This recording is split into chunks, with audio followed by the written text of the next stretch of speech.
अगर सेब इस वक्त महंगा है या केला महंगा है तो वो आउट ऑफ सीजन फल है और वो स्टोर के आ रहे हैं। इस वजह से जितने भी आउट ऑफ सीजन और स्टोर के फल होते हैं उनकी कीमतों में थोड़ा सा इजाफा होता है। आज मेरी सबको मैक्सिमम खरीदारी है ना 180 रुपए की है, ठीक है। ਤੁਸੀਂ 200 ਦਾ ਵੀ ਵੇਚ ਰਹੇ ਹੁੰਦੇ ਨਾ, ਮੈਂ ਤੁਹਾਨੂੰ ਪੁੱਛਣਾ ਨਹੀਂ। ਇੱਕ ਮਿੰਟ, ਮੈਨੂੰ ਪਤਾ ਹੈ ਮੈਨੂੰ ਪਤਾ ਹੈ ਕਿ ਇਹਦੇ ਰੇਟ ਹੈ ਨਾ 200 ਦਾ ਲਾ ਲਓ, ਠੀਕ ਹੈ। 13 ਕਿਲੋ ਭਾਈ ਮੇਰੀ ਗੱਲ ਸੁਣੋ, ਹੁਣ ਸਾਰਾ ਹੁਣ ਤੇਰੀ ਮਰਜ਼ੀ ਨਹੀਂ ਨਾ, ਕੋਈ ਮੰਡੀ ਦੀ ਵੀ ਕੋਈ ਮੰਡੀ ਵੀ ਹੈ ਕਿ ਨਹੀਂ ਹੈ, ਕੋਈ ਬਾਜ਼ਾਰ भी है कि नहीं है। आप कहते हैं बहुत महंगा प्याज और टमाटर मिल रहा है, मैडम 100 रुपए का मिल रहा है। आप कहते हैं बहुत महंगा केला मिल रहा है, 300 रुपए का मिल रहा है। आप कहते हैं बहुत महंगा सेब मिल रहा है 450 रुपए का। तो आप देखें कि आज जब आप महंगाई आज कोट करते हैं और जब 3 साल पहले कोट करते थे, अब तक आप भी जायजा आप खुद निकाल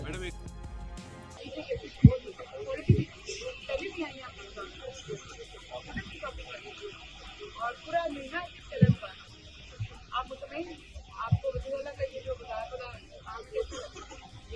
2, 4, 5 रुपए फी किलो पे तो फर्क पड़ सकता है, लेकिन अगर कोई कहे कि 55 रुपए फी किलो अगर पेट्रोल बढ़ा तो 55 रुपए फी किलो दाल सब्जी और मुर्गी को बढ़ जाएगी, तो ये फिर किसी की गलत फहमी होगी।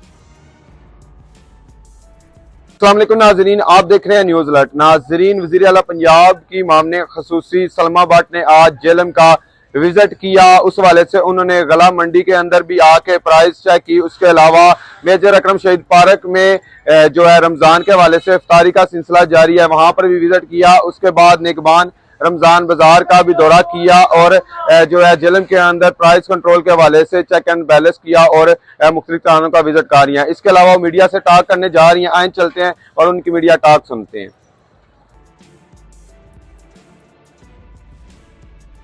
जो आपके जहाँ तक सवाल है कि जो कीमतें हैं वो कम नहीं, कीमतें काबू होने की बहुत बड़ी वजह यह है कि हमारे पास सप्लाई सफिशेंट है। हमारा जो गुज़श्ता 2 साल का वज़ीर आला का मॉडल है वो ये है कि आप सप्लाई चेन को मैनेज करें, जिसके लिए उन्होंने बाकायदा एक इदारा बनाया, food security and consumer protection department, जिस डिपार्टमेंट का काम ही है कि सप्लाई चेन को बनाना। और इस वजह से हमेशा होता था कि कीमतें बढ़ जाती थी जब डिमांड बढ़ती थी ऐसे दिनों में। अब सप्लाई बढ़ाई जाती है, जिसकी वजह से कीमतें जो होती हैं वो कंट्रोल में रहती हैं और वो बहुत ज़्यादा काबू से बाहर नहीं जाती। अगर सेब इस वक्त महंगा है या केला महंगा है तो वो आउट ऑफ सीज़न फल है और वो स्टोर के आ रहे हैं। इस वजह से जितने भी आउट ऑफ सीज़न और स्टोर के फल होते हैं उनकी कीमतों में थोड़ा सा इजाफा होता है, क्योंकि वो इस सीज़न के नहीं है और वो फ्रेश कहीं से नहीं आ रहे। वो इस वक्त हम दस्तयाब कर लाने के लिए 2-3 महीने पहले एफर्ट की गई थी कि इनको स्टोर किया जाए। फिर वो फल जब ज़्यादा मिकदार में स्टोर कराए जाते हैं तो उसका स्टोरेज कॉस्ट पड़ता है, हर महीने स्टोरों के किराए पड़ते हैं, उसको कैरी करने की कॉस्ट होती है। वो उसके अंदर डालकर जो उसका इजाफी एक मुहर्रिक बनता है, जिसकी वजह से इन चीज़ों की कीमतें ऐसे टाइम के ऊपर थोड़ी ज़्यादा होती हैं, लेकिन हमें एटलीस्ट ये होता है कि इसकी अवेलेबिलिटी इंश्योर की जाए। बाकी रही बात कि पंजाब कितने वसाइल कहाँ हैं, बिल्कुल सही बात है। पंजाब में कोई सोने की कानें नहीं निकल आई, ना कोई पेट्रोल के कुएँ निकल आए, लेकिन वज़ीर आला पंजाब जो है उनका डे 1 से रिजॉल्व है कि जो हमारे तरक्याती मनसूबे हैं वो जो नॉन डेवलपमेंट फंड था उसमें से हिस्सा काट कर डेवलपमेंट फंड के अंदर लेकर आ रही हैं। इससे पहले क्या होता था कि नॉन डेवलपमेंट फंड जो होते थे, बजट जो होते थे वो बहुत शोर कर जाते थे और डेवलपमेंट जो बजट होता था वो स्क्वीज करता था। वज़ीर आला ने जो ये कि जो आप एफर्ट है देखें कि 2 सालों के अंदर 3000 अरब रुपए तरक्याती मनसूबों पर खर्च किए गए हैं, जो कि पंजाब की तारीख में सबसे बड़ा पैसा है जो तरक्याती मनसूबों पे लगाया गया है। तो आपका सवाल बिल्कुल बजा है कि ये पैसा कहाँ से आ रहा है। ये नॉन डेवलपमेंट जो पहले पैसे होते थे वो डेवलपमेंट में लेकर आए जा रहे हैं, वो कम किए जा रहे हैं, ये बढ़ाए जा रहे हैं। निगहबान पैकेज जो है, रमज़ान निगहबान पैकेज वज़ीर आला का, उसके मुख्तलिफ फ़ीचर्स हैं, जिसमें से एक रमज़ान निगहबान कार्ड है, जिसके तहत 42 लाख से ज़ायद घरानों में पूरे पंजाब में 10-10 हज़ार रुपये फ़ी घराना जो है पहुँचाया गया। और ज़िला जेलम में भी 21,000 से ज़ायद घरानों में फ़ी घराना 10-10 हज़ार रुपये पहुँचाए गए हैं। तकरीबन ये अपने इख्तितामी मराहिल में पहुँच चुका है। अनकरीब जो है इसको 100% लोग जो है इसको विड्रॉ करा लेंगे। तकरीबन 96% से ज़्यादा लोग ये पैसे वसूल कर चुके हैं।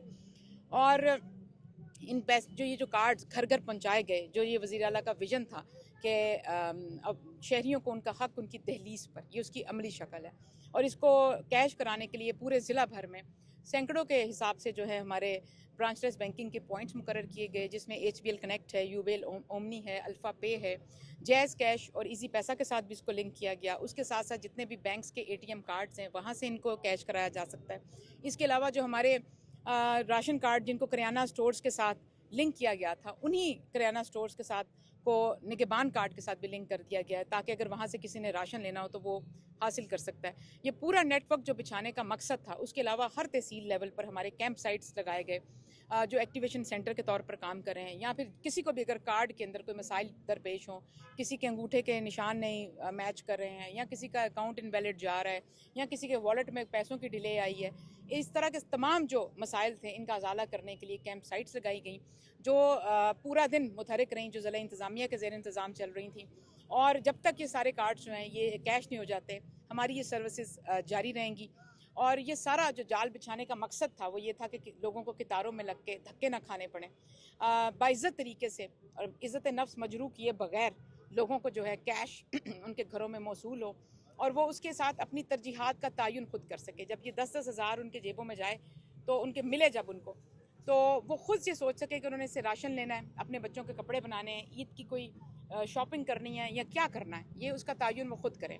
माजी में हम देखते थे मुतद्दिद रमज़ान बाज़ार होते थे और राशन बांटे जाते थे, लेकिन उसके अंदर बहुत ज़्यादा धक्कम पेल होती थी, स्टैम्पीड हो जाती थी, लोग चीनी और आटा लेने के लिए लंबी कतारों में लगे हुए होते थे, खुदा न खास्ता अमवात हो जाती थी। फिर उसके अंदर क्वालिटी के बहुत इश्यूज होते थे, करप्शन के बहुत मसाइल होते थे, केस बन जाते थे। आड़ती जो होते थे उनकी जो रकम होती थी वही वागजार कराने में उनको 2-2 3-3 साल खज्जल होना पड़ता था। वो सारी चीज़ को फूल प्रूफ तरीके में कन्वर्ट कर दिया गया। वज़ीर आला का जो विजन है कि रमज़ान निगहबान कार्ड की सूरत में आपने उसकी अमली शक्ल देखी, जो फूल प्रूफ है, जो मेरिट पे है और जिसके अंदर कोई भी एनॉमली नहीं है। शुक्र अल्हम्दुलिल्लाह जो इसके हकदार है, जिनको ये मिलता है, आप उनकी राय लें, उनकी फीडबैक लें, वो कितने खुश हैं और वो इसको अपनी मर्ज़ी से इस्तेमाल कर पाते हैं। और इसकी मेरिट की आपको अलामत यहाँ से मत पता चल सकती है कि पूरे सूबे में आज आप एक भी कोई गवाही नहीं दे सकते किसी डीसी के कहने पे, किसी एसी के कहने पे, एमपी एमएनए या किसी मिनिस्टर के कहने पे किसी को ये कार्ड मिला हो। ये पीएससीआर का सर्वे कराया गया, जिसके तहत इसको पूरा डिजिटाइज सिस्टम है, जिसमें हमारे बहुत सारे चेक्स लगाए गए। उसके बाद जो इसके क्राइटेरिया पे पूरा उतरता था उसको ये कार्ड मिले, और जिन जिन अजला के अंदर हमारे पॉवर्टी इंडेक्स हाई है वहाँ पे ज़्यादा लोगों को मिले, जहाँ जहाँ पे पॉवर्टी इंडेक्स कम है वहाँ पे ये कम मिले हैं। अब जैसे जेलम, गुजरात, ये सियालकोट, ये वो वाली बेल्ट है, चकवाल है, पिंडी है, जहाँ से बहुत ज़्यादा लोग जो हैं वो यहाँ तो बैरून मुल्क जो है वो गए होते हैं काम काज के लिए, तो उनकी माली हालत बेहतर होती है। या फिर यहाँ पर जो लोकल इंडस्ट्रीज़ है, कॉटेज इंडस्ट्री है, उसके साथ वाबस्ता और मुंसलिक हैं। तो इन जो अजला का क्योंकि जो ग्राफ है वो पॉवर्टी इंडेक्स पे वो बेहतर था, तो यहाँ पे कार्ड्स कम है। और देखें आप ये जो रावलपिंडी है उसकी कितनी ज़्यादा आबादी है, लेकिन उसमें 38,000 कार्ड गए, चकवाल में 24,000, जेलम में 21,000। यहाँ पर आप देखें मुर्गी का गोश्त जो है 10-15 रुपये फी किलो नोटिफाइड कीमत से कम मिल रहा है इन बाज़ारों में। आटा 850 रुपये का 10 किलो का थैला मिल रहा है, जो कि बाहर 905 रुपये का है। चीनी 140 रुपये की मिल रही है। सब्ज़ी, फल, दालें सब 7 से 10% कम कीमत पर मौजूद हैं, अवेलेबल हैं नोटिफाइड कीमत से। हमने यहाँ बहुत सारे ख़रीदारों से बात की, आपने हमारे साथ ही विज़िट किया, लोगों से की राय ली, उनके तासुरात जाने, जिसमें लोगों ने इत्मीनान का इजहार किया, चाहे प्राइस की बात हो, क्वालिटी की बात हो या क्वांटिटी की बात हो।